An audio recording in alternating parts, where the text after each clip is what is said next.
It's November. You built up your computer for another day of doom scrolling and rotting in your Discord calls with a couple of losers you still speak to online. When suddenly, in the corner of your eye, you get a message from one of your old high school friends, and you open it, and it's Pookie Bear. And it's Pookie Bear telling you that you need to get right on Fortnite now. The game you used to play with all your friends when you were just a teenager. Yeah, that game. And as you download that update and return back to Epstein Island, you suddenly get lost in that boost of joy you got when you and your boys were cranking 90s, beating the shit out of children, and posting victory royales on your Snapchat story, despite the fact that the hoes were definitely getting scared. And this is because Fortnite had this brilliant idea that instead of changing up their map once again with new mechanics, new items, and landing locations, they've returned back to what was familiar to us.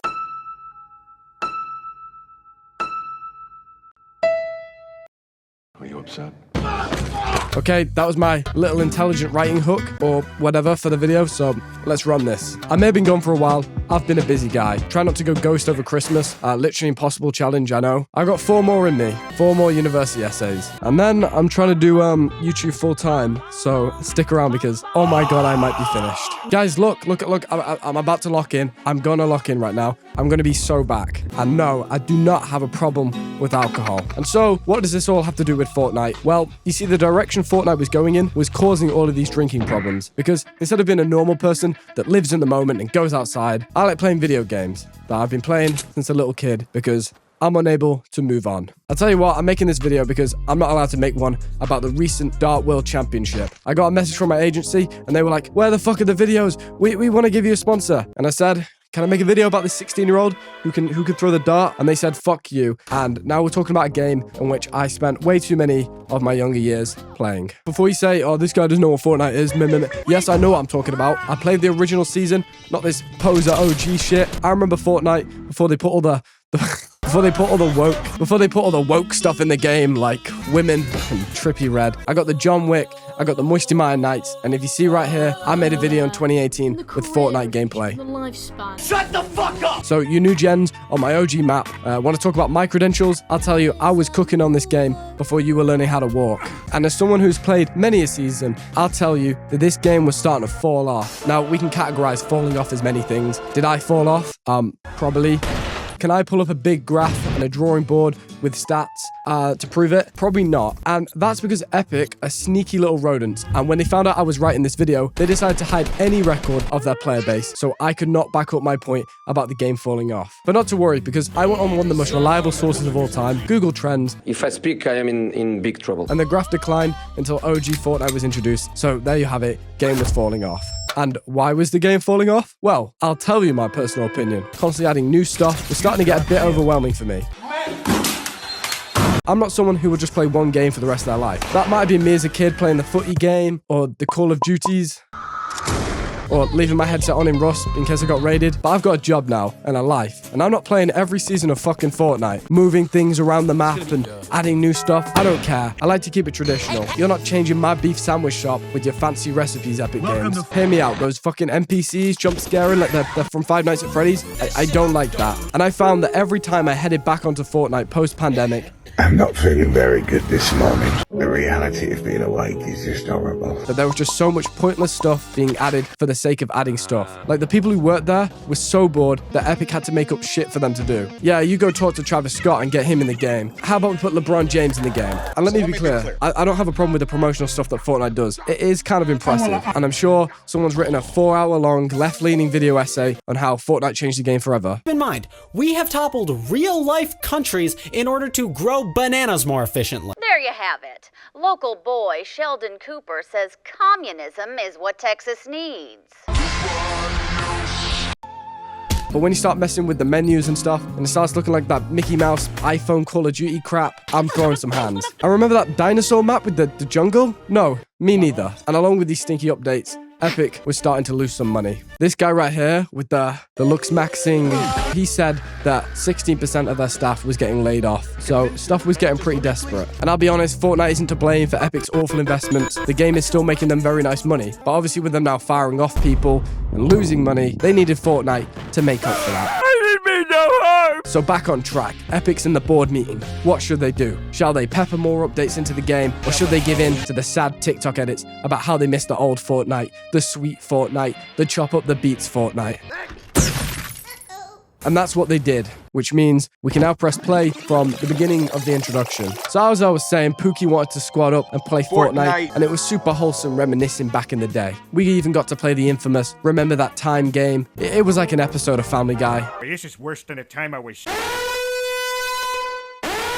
long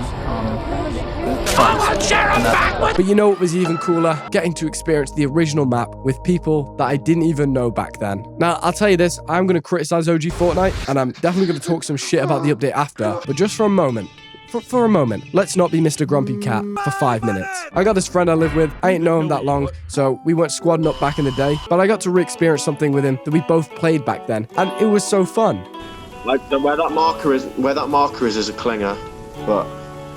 Shut up, you dickhead. And I even let my girlfriend play Fortnite. Yeah, I let her out of the cage to play the game. That's not very nice. Shut the fuck! And she was really, really bad. And I'm convinced that the skill level of this game has dropped so much because we have let all of our girlfriends play. And that got me thinking, maybe the OG map really is better. Because, yeah, of course I'm going to enjoy playing with my old high school friends, but rediscovering it with new people and still having the same fun? I even bought the Battle Pass. Who does that? Is there something wrong with me? The Battle Pass, was shit though. And I lied, someone gifted it me on Discord. I considered buying it, and that's more than I get to say for any of the other ones they've made. That return to Fortnite was the most positive experience I've had with a multiplayer game for a long, long time. I don't know whether it was down to how familiar the map was, the weapons, the mechanics, or playing it in no build, which removed the element of the no life building sweats, which I think also helped me have a more enjoyable game. I think any guy like me has had enough of the game when it turned into a fucking spazzing out in a box the fastest challenge. I always hated that stuff, and that's something I've liked about the older game, that I'm on my destroy lonely kind of aura, wandering into nothingness and coming across an enemy, whereas the new maps just feel so detailed and packed with different types of movement. And with now all the rotting corpses like me coming back to the game, it lowers the skill level even more. So I wasn't shouting naughty words at my gaming monitor anymore. But OG Fortnite wasn't perfect. For example, I'm not falling for this pro Paradise Palms propaganda. I'm a moisty mind night. I'm not having them coming in here and taking our traditions. Fucking A, they're coming. Who? Immigrants. And turning it into some dystopian Benidorm. And Scorsese destroying Anarchy Acres so you can film a 4-hour movie on it that nobody watched. Because guess what? I'm not watching 4 hours of Leonardo DiCaprio and his underage girlfriend, yeah? Yeah, okay, I said it. Maybe make a TikTok like a normal person, Scorsese. Did you know this? Shut up. I'd say another problem was the matchmaking as well. I know I praised it before because it was easy, but I think it was a little too easy. I'm not a baby. I completed Sekiro, Elden Ring. I didn't try and beat Millennia. And the other 3 Dark Souls games. I'm a big boy. I can take it, Fortnite. I don't need no beep boops in my lobby. And my girlfriend certainly doesn't need it. How else will she learn how to play the game if she keeps dropping onto the island with Stephen Hawking? Like that one, guys, I'm here all night. And yet, with all these little complaints, this had been the best Fortnite had felt in years. And Epic must have knew this because the next update they rolled out was absolutely shit. They made the movement animations incredibly clunky. And I shit you not, this has to be the funniest stuff I've seen in a while. Someone made a tweet comparing the movement in the OG Fortnite and the new update they added. And then the developer quoted it because there was no context to the tweet. It was just showing the two and saying like, oh, I'm super proud of my work. And yeah, as you can imagine, he got death threats for that. And I don't blame the little kiddies for the death threats because I can't lie. I also did send one. But to go from silky smooth gameplay and a nice map to this load of Warzone train in the middle of the game malarkey is an actual kick in the face. There is way too much stuff on this map, nothing stands out, none of it's interesting, and it's full of so many NPCs. I literally can't go 5 minutes without being lit up like a Boeing jet flying over Gaza. I think you've said that before. But hey, at least this is a golden Peter Griffin.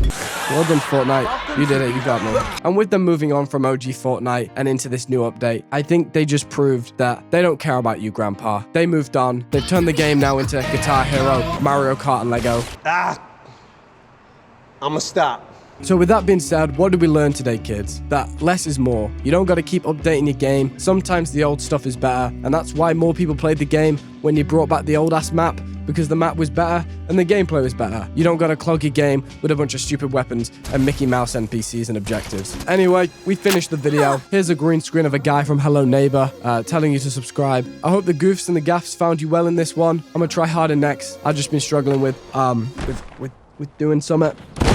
Don't worry about me, I'll be fine. Okay, you enjoy yourself out there. And Raid Shadow Legends, I'm so sorry about how the video flopped. Just please give me another sponsorship. Just one more chance. Yo, check 1, check 2. Wanna rob me? Hold tight you. Open a boot. Whack man up, go home, play Xbox, drink Typhoon. Bare waist man wanna diss my tune. Same waist man.